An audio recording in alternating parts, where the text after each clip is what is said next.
I would welcome. Rational debate is a nice thought, but it's nearly impossible in the current climate. I'd seen the chilling effect that this unquestioning devotion to Darwinism has had on science, but were there other consequences?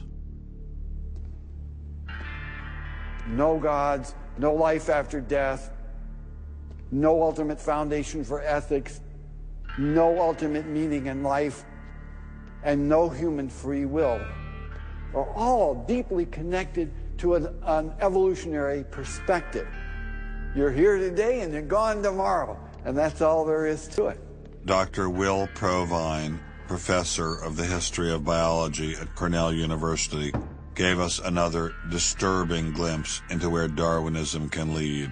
Oh, I was a Christian, but I never heard anything about evolution because it was illegal to teach it in Tennessee. Dr. Provine's first biology professor changed all that. He started talking about evolution as if it had no design in it whatsoever. And I came up to him and I said, "You've left out the most important part." And he said, "If you feel the same way at the end of one quarter, I want you to stand up in front of the students in this class and tell them this deep lack in evolution." And I read that book so carefully, and I could find no sign of there being any design whatsoever in evolution. And I immediately began to doubt the existence of a deity. But it starts by giving up an active deity.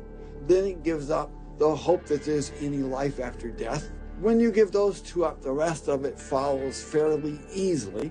You give up the hope that there's an immanent morality. And finally, there's no human free will. If you believe in evolution, you can't hope for there being any free will. There's no hope whatsoever of there being any deep meaning in human life. We live, we die, and we're gone. We're absolutely gone when we die. Dr. Provine is no stranger to the prospect of death.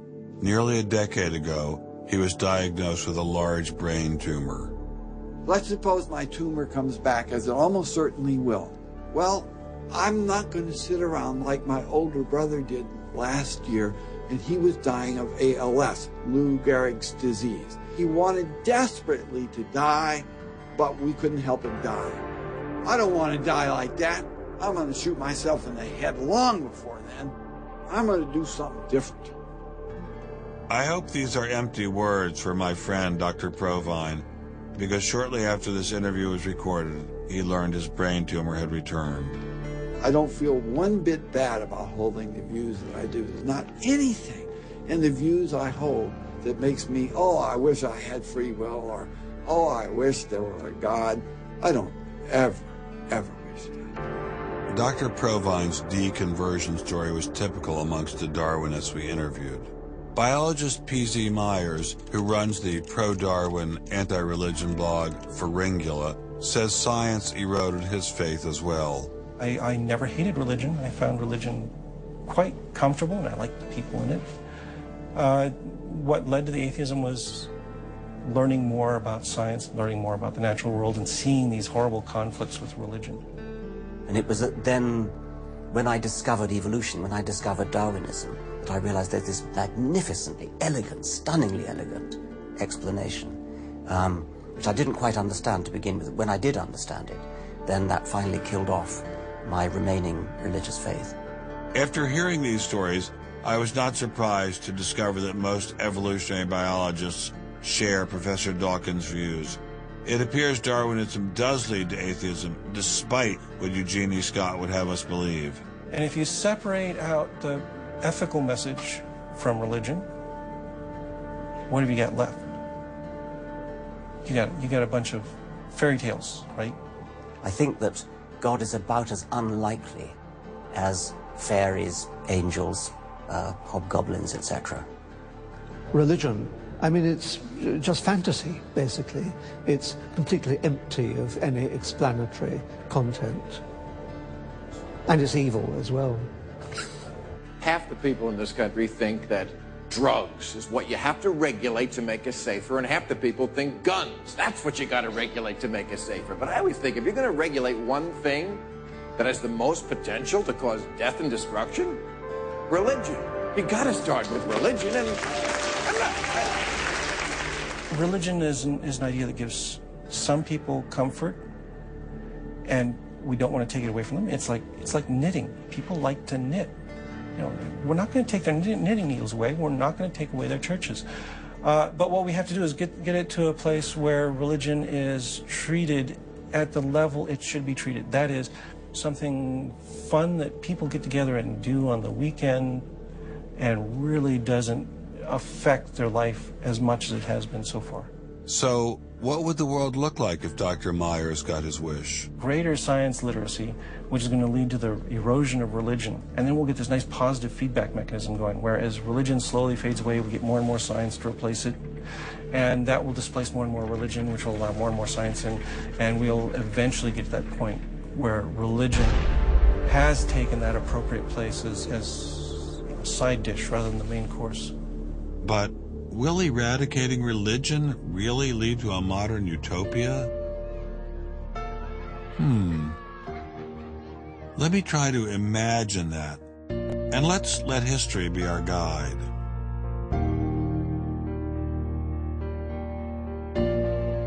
In part, I think Matthew Arnold put his hands on it when he spoke about the withdrawal of faith.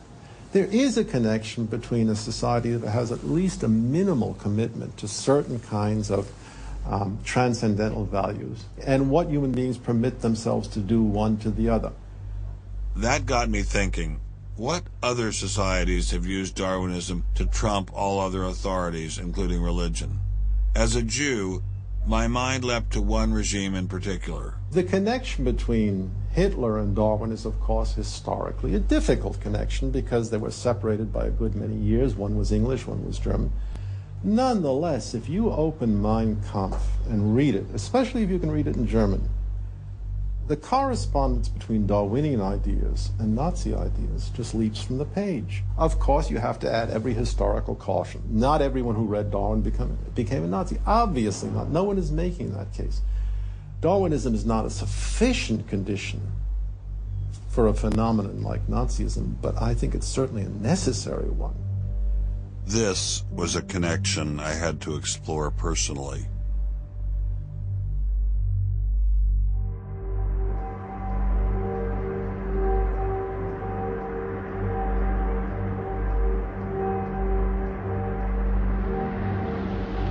American officers arrive at a Nazi institution seized by First Army troops. Under the guise of an insane asylum, this has been the headquarters for the systematic murder.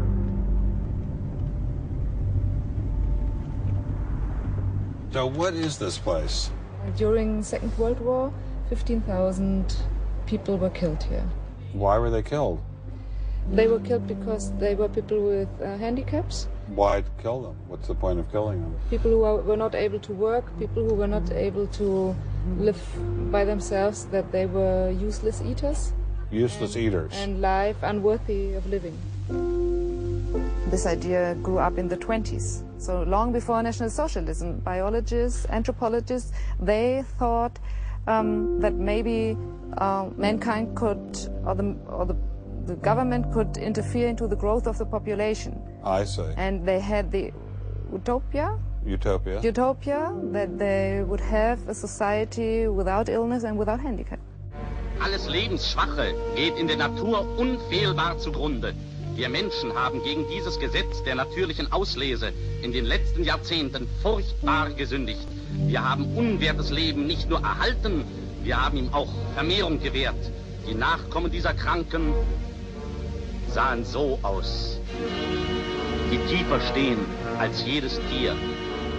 So this was a Darwinian concept? Yes. And also a Malthusian concept, very much Malthusian. Malthusian? Thomas Malthus, who said that there was a shortage of resources, English philosopher, so there was a shortage. Yes, but the Nazis, they relied on Darwin. They relied on Darwin? Yes, Darwin and German scientists. Patients were led down this hallway to Nazi doctors who